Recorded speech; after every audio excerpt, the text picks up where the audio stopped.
when you watch a football match. You have a lot of audience that are consuming this experience, quote unquote, on TV and also live in the stadium. Players in the field, they don't have a standard operating procedure. Yes, they have formation and they train a lot of time for this to happen, but there is no agreement that I will put the ball here for you and then you will need to come and pick it up from.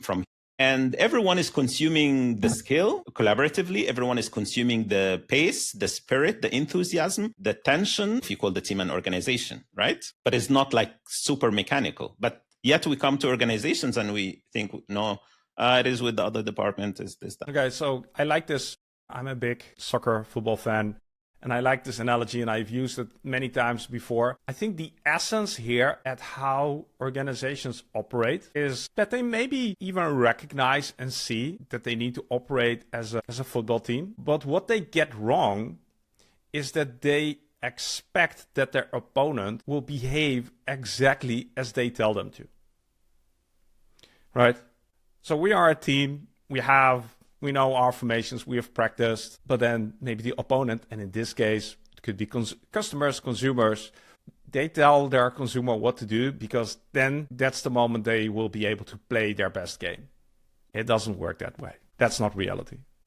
And the opponent could also be a competitor, or it could be the offering of a competitor on the tongue of a customer that just walked into your branch. So there are 11 players on the opposite side of the field. One of them is your competitor. One of them is your customer. One of them, you name it. It's the weather. It's a COVID crisis. There you go.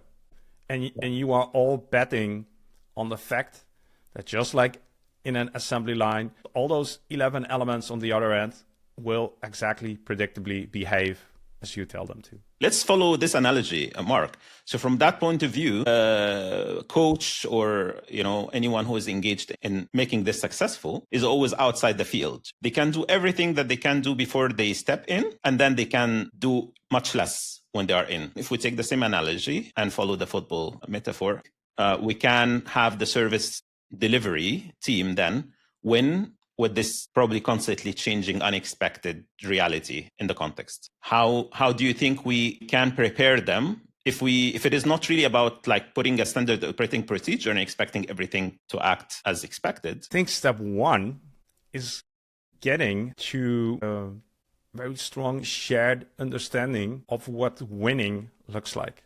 It doesn't matter that you have scored 3 goals as a striker when the other team has scored 4 times, right? And I think that's a known challenge in organizations where you are judging individuals on individual performance instead of getting everybody to play the same game and even sacrificing individual performance for the sake of the greater good. Like that's not happening in organizations.